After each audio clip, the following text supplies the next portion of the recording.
Family Theater presents Mona Freeman and Gene Lockhart.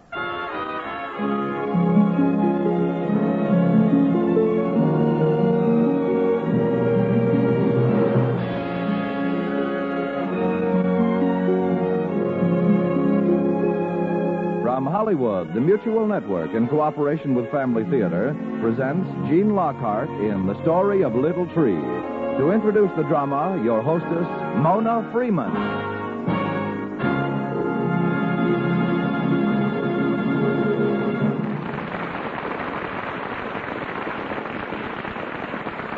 Thank you, Tony Loprano. Family Theater's only purpose is to bring to everyone's attention a practice that must become an important part of our lives if we are to win peace for ourselves, peace for our families, and peace for the world. Family Theater urges you to pray. Pray together as a family.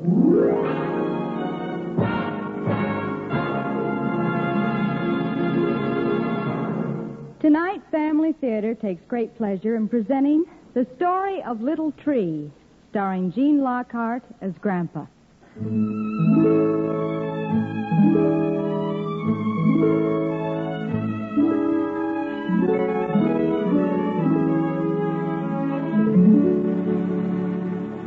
Come on! Hurry, Grandpa. Just over this hill is that little creek I was telling you about. Hurry! Oh, hold on a minute now, Betty. That creek isn't going anywhere.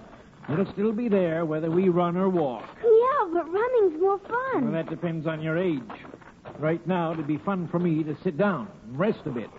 How old are you anyway, Grandpa? Well, I'm old enough to know better. No better than to take any of these Sunday hikes with you, young lady. Now, where is this brook you're telling me about? Right over here. See, just over this bank. Oh, yes. Well, what a perfect spot to rest. What? Rest again? Again? What? When did we rest the first time? Well, you were talking about it just a minute ago. Well, suppose we do it this time. This looks like a good place. Now, this is more like it.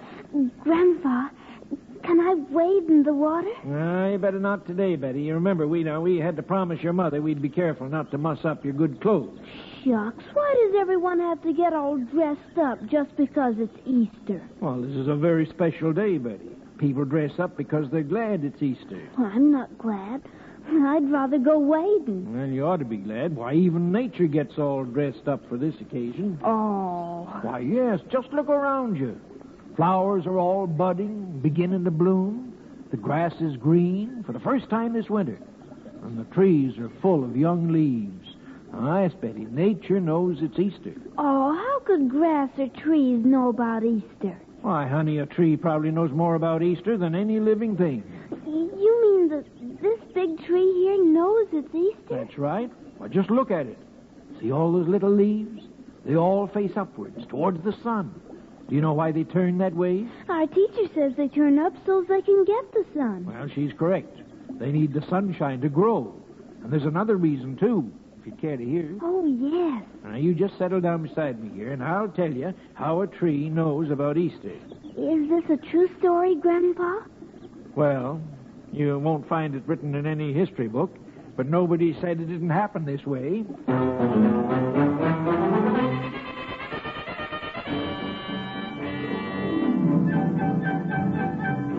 Well, this is about a tree that lived many, many years ago in a land that's quite away from where you and I are sitting now.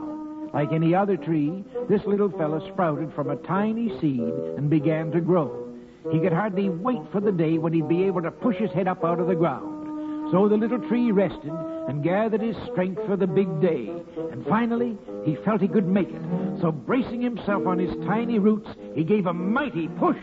And he popped out of the ground like a jack-in-the-box. For a few minutes, the bright sunlight dazzled the young tree. But when he got used to it, he looked around. Oh, he was so pleased. He was growing on top of a hill with a wonderful view of the countryside. And not far away, he could see a small town, and nearby, a high road running into the town. And he started to look into the other direction when suddenly he was startled by a voice that boomed out. Hello there, little tree. And he looked up quickly, and there, towering above him, just a few yards away, was a huge tree smiling down on him. Gee, you must be 1,000 feet tall. No, not quite, I'm afraid. I figure I'm only about 40 feet. But that's high enough, I guess, for I'm good and strong. And that's what really counts. Gosh, will I ever grow as tall as you? Why, sure you will, before you know it, too. Just get plenty of sunshine and send your roots down deep and get lots of nourishment from the earth. Oh, I will. I'll do anything you say, because I want to grow up and be big just like you. Good. I'll teach you everything I know and do all I can to help you get a good start. And the big tree was as good as his word. He told his young friend everything a young tree ought to know. He told him how to begin keeping his diary, as all trees do, by making a mark around his trunk. You mean that all us trees keep a diary? Why, I never heard of such a thing. I dare say there are a lot of things you never heard of, my little friend. But how do you do it? And why? Oh, it's easy enough to do. You just make a mark in the wood of your trunk, recording the year's events. These form rings that stay with you forever. For the rings, they can tell how much you've grown during a year. They can tell if there's been lots of rain during a year or if it's been dry and, well, most everything that anyone would want to know about you. Gee, there's more to this growing business than just standing here, isn't there? Yes, but you'll catch on all right. Besides, I'll be here to help you if you ever need it. Gee, thanks, friend tree. You've helped me a lot already. Gosh, I hope I can remember all the things I'm supposed to.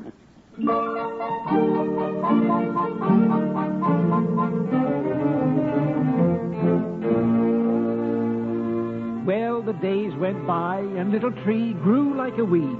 By now, he was almost 6 inches high, and the big tree looked after him like a mother. Every night, he'd keep watch over his little friend until Little Tree was asleep, and then the big tree, too, would relax and fall asleep. But one night, while they were sleeping, a great storm broke over the land. Rain spilled over the hilltop as if dumped out of giant buckets, and Little Tree woke with a start and was seized with panic. He could feel himself being torn from the earth by the rushing waters. And he still was quite young, you see, and his roots weren't deep enough or strong enough to hold him against the torrents of water. And Little Tree called frantically to his friend. Help! Help, friend tree! Please help me! But the big tree was sound asleep. He enjoyed a good rainstorm, and to him the wind and the rain were like a lullaby. And then a howling gust of wind swept over the hill, bending Little Tree almost to the ground. And as he straightened up, he shouted once more with all his might, Help! And this time, his big friend heard him and looked down. He saw the danger, and he quickly drew some of his biggest branches into position over Little Tree, forming a great umbrella to shield him from the driving rain. Hold tight, Little Tree, you'll make it. And he shouted over the storm. No, don't try to fight the wind. Sway with the wind. Sway with it, like me. Watch me. See? Sway with the wind. Oh, I see. Like this. Yes, this is much better. That's it. You'll make it all right now. The storm is dying down. Phew. Why, that was a close one, all right. Gosh, I've never been so scared in all my life. Yes, I believe you were. Why, you turned white as a birch tree.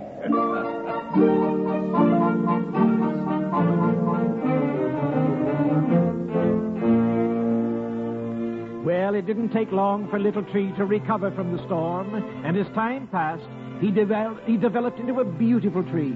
Actually, he wasn't such a small tree anymore, but his big friends still called him Little Tree, and the name seemed to stick. As he grew up, Little Tree began to think more and more of what might happen to him when he would be of value as lumber. And he and the big tree would wonder about it by the hour. And yes, I've been thinking about it for years, Little Tree. I'd like to be made into an ox cart and travel about the country. I'd like to see what's beyond those hills in the distance. I can't decide what I'd like to do. You know, being made into an ox cart would be kind of fun at that. Yes. I hope you get your wish, old friend. Well, I have hope. See that rickety old ox cart coming along the road there now? Gee, it looks like it's about ready to fall apart. That's what I mean. That man has had that old cart for almost 20 years now, and he's ready for a new one. The last time he used the lumber of Martha Fir Tree. She lived down in the valley there. Her lumber was never too good, though. Poor Martha always did have knotty limbs. But why do we have to be cut on and made of something at all?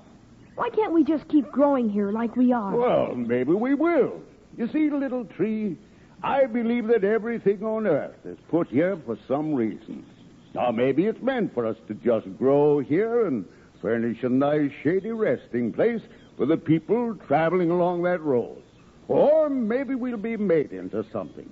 But everything has a purpose in being here. Shucks, then what good are those pesky little bugs that bother us all the time? Well, now, don't forget that while they annoy us, they're food for the birds. Yes, I guess you're right, as usual. Well, the big tree got his wish sooner than he expected. For a few weeks later, the man who owned the old ox cart came there with saws and axes to cut down the big tree. At last, he was going to be made into something to help people. Little Tree was sorry to lose his friend, but the big tree was so happy that Little Tree found himself feeling happy, too.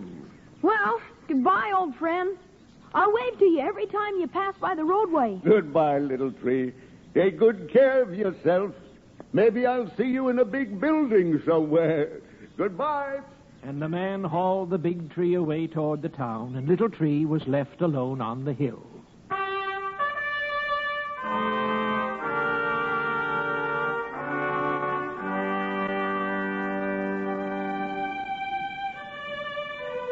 Well, the years went by, and Little Tree became a familiar landmark on the hilltop. By now, he'd grown quite large, and the people of the town always stopped to rest in the cool shade he cast for them. He was happy, for he felt that he was performing a useful service in offering a shady rest haven for the travelers along the road. And then, one quiet night, a strange thing happened. Little Tree was awakened from his sleep by an odd sound. It seemed that he could hear music, and yet it was music such as he had never heard before. It was almost as if the angels themselves were singing. And then, looking upward, he saw the brightest star that ever shone, lighting up the heavens. Little Tree's leaves were as 1,000 eyes, and he turned them all to watch. The star seemed to cast a light down on one small village some distance away. He'd heard people speak of the village. It was called Bethlehem. Little Tree didn't know or understand what had happened this night, but a wonderful calm seemed to settle over the land, which made him feel that all was right with the world.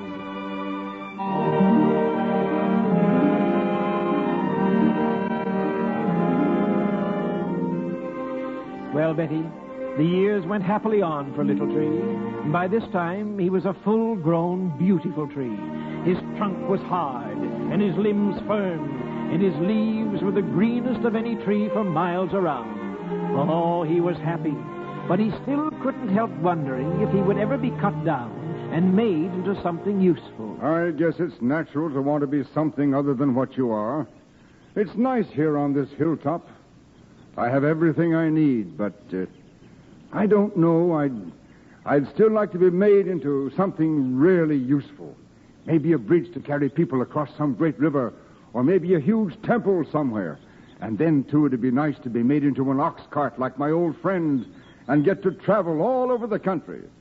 But I wouldn't care what it was, just as long as it was something to help people. Oh, well, maybe someday my turn will come.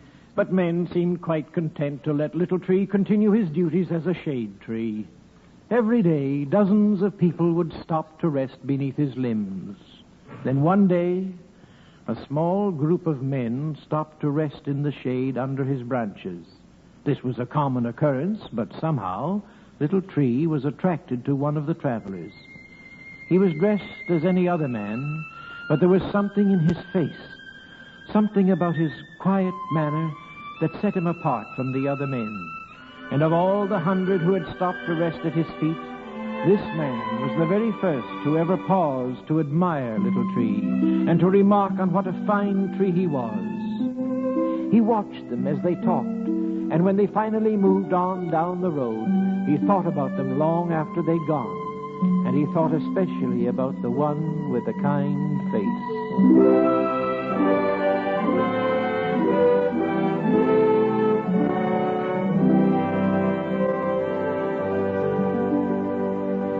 One evening, as Little Tree was preparing to settle himself for the night, he saw a great storm gathering in the distance.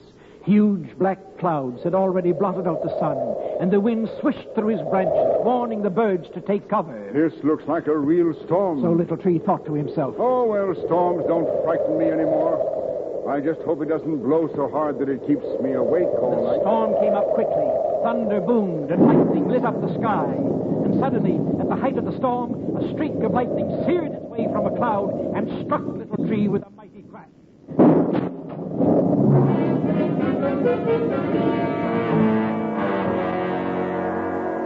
He was stunned. His trunk was split almost in two by the blast. He felt the burn to the very tip of his roots.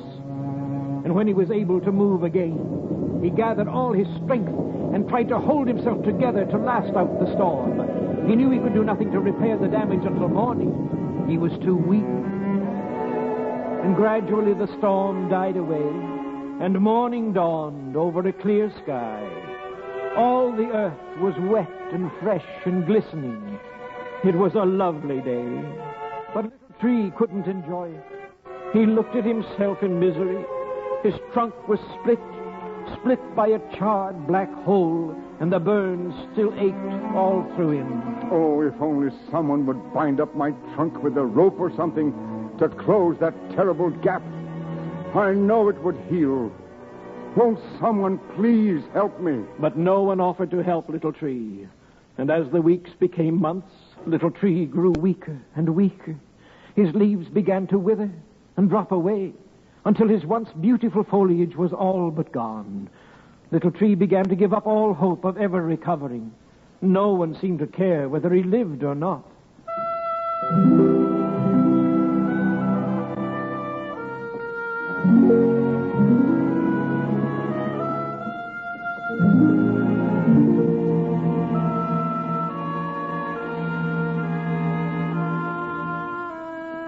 And then, one evening toward dusk, Little Tree noticed a lone man approaching along the road. Even in the twilight, he recognized him at once.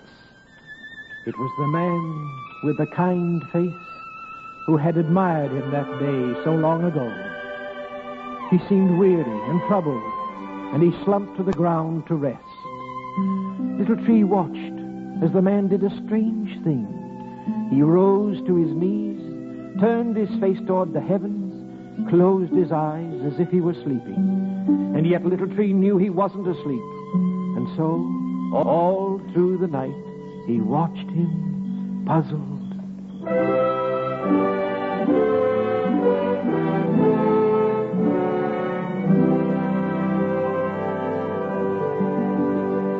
Just before dawn, the man arose and prepared to leave. But then he seemed to notice Little Tree for the first time, and he looked at him for a long while. Little Tree wished that he could make himself disappear, for he imagined the man must be remembering what a beautiful tree he was when they last met.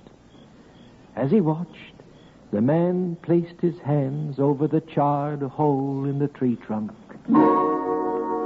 Little Tree felt completely relaxed for the first time in months, and as his visitor walked away toward the town, he fell fast asleep.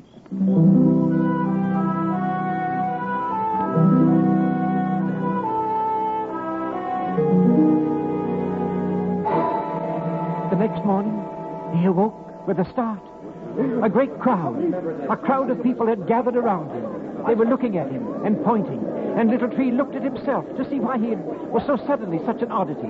And then he looked again. Oh, it was amazing. He was exactly as he had been before the storm. His trunk was whole, and all his leaves were there. Everything about him was just as it had been in his most beautiful days. He listened to the people on the road. It's unbelievable. Yes, and Little Tree agreed. It was indeed a miracle. And so life was happy once again for Little Tree. And he became the popular landmark on the hilltop once more, with passers-by always stopping to rest in his shade. Yet somehow, in spite of his own happiness, there was an uneasy tension in the air. Little Tree couldn't understand it. People stood about in small groups, muttering to themselves and arguing.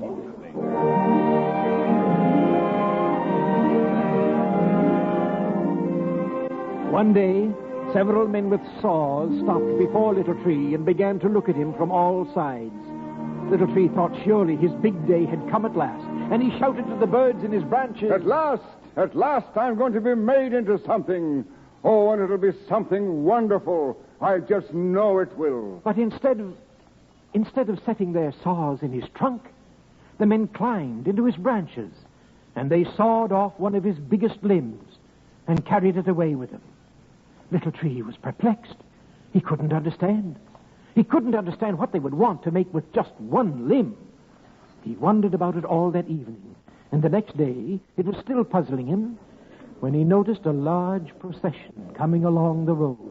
There were many soldiers and hundreds of men and women, and as they drew nearer, the bark about his trunk stiffened, and he stood still as stone. But there, leading the procession, was the man with the kind face.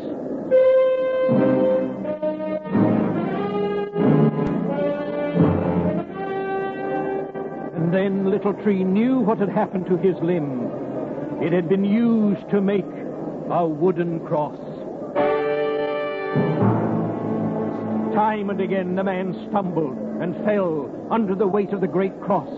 The mob threw stones and made fun of him. Here, Master. Here, let me help you. Here there. Away with you. Please, it's too heavy for one man. Let me help him. He needs no help. He is king. He is God. Or so he says. Let him call forth his angels if he needs help. All right, along with you, king. We haven't all day for this business.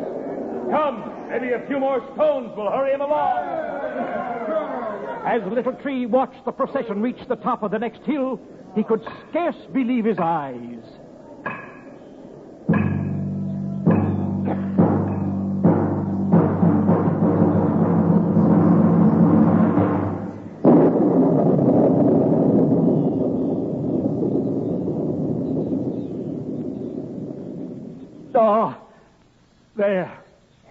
There on the hill, he saw 3 crosses, and on one of them, they had nailed the man with the kind face.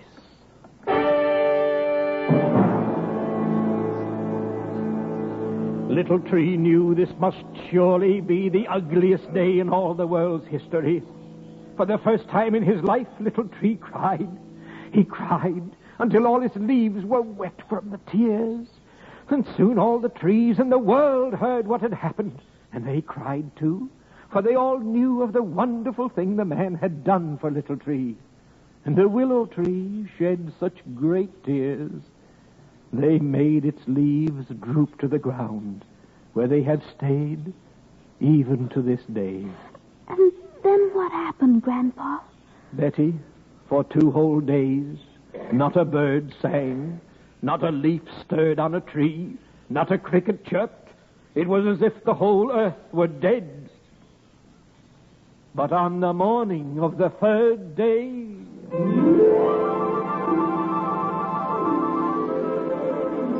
Oh, that morning was different. Little Tree could feel it from the moment he awoke. The birds were singing. The sunshine was warm. The world was suddenly happy again. And then later he knew why it was happy. For there, walking along the road toward him with his faithful little band of followers, was the man the crowd had nailed to the cross, the man called Jesus. Little Tree was so happy. He waved his branches in the wind, and his leaves all danced with joy. He has come back. He lives. He lives. Little Tree watched as the men stopped beside him, and they listened as the man with the kind face spoke to them for a long time. And then, as he spoke, he began to drift gently upward from the earth into the sky.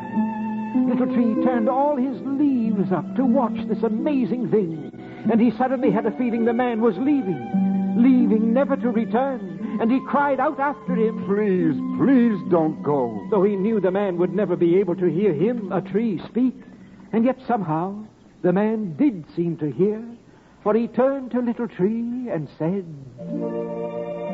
Keep watch for me, little tree, for someday I shall return. And with that, he drifted further upward into the sun until he seemed to be lifted into heaven itself.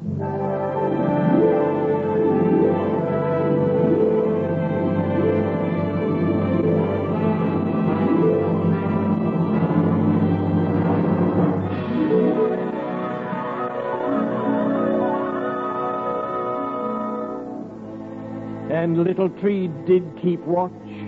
Each day he would turn all his leaves upward toward the sun and follow it closely from dawn to sunset. And soon all the other trees on earth heard of what had happened, and they too turned their leaves upward, keeping watch with Little Tree. And so it is that even today every tree turns its leaves upward toward the sun, keeping watch as Little Tree first did centuries ago.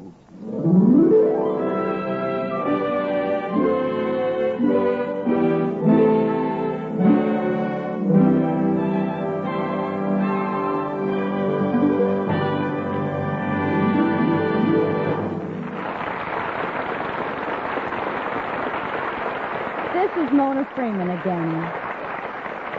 You know, like the little tree in our story tonight, we all like to feel we can be useful and helpful. And one of the great joys in life is knowing that we're useful and helpful in an undertaking that's worthwhile. None of us can be happy if we live only for ourselves, because the job of living comes from giving. Yes, giving ourselves to something we know is bigger and better, worthier and more enduring than we are. That's why the greatest joy in living is giving ourselves to God. When a family joins together to give themselves to God in family prayer, they are united in a joy and happiness that only family prayer can bring. I guess we all know from experience that it's true. Whatever we give to others comes back to us in some way or another. And whatever we give to God comes back 100-fold. So let's give God a little time in our homes each day. Let's take a little time out to join together with our family for family prayer. Then we'll really know how true it is that the family that prays together stays together.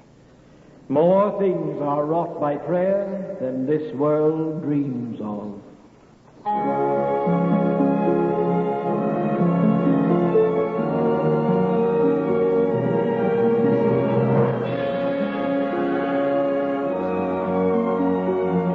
From Hollywood, Family Theater has brought you Gene Lockhart in The Story of Little Tree. Mona Freeman was your hostess. Others in our cast were Francis X. Bushman, Herbert Rawlinson, Ann Whitfield, Michael Edwards, Herbert Litton, and Howard Culver. The script was written by William Lutz, with music composed and conducted by Harry Zimmerman, and was directed for Family Theater by Joseph F. Mansfield. This series of Family Theater broadcasts is made possible by the thousands of you who felt the need for this type of program, by the Mutual Network, which has responded to this need, and by the hundreds of stars of stage, screen, and radio who have so unselfishly given of their time and talent to appear on our Family Theater stage. To them and to you, our humble thanks. This is Tony Lofrano expressing the wish of Family Theater that the blessing of God may be upon you and your home, and inviting you to join us next week at this same time when Family Theater will present Charles Coburn and Gigi Perot in A Pardon for Tippy. Join us, won't you?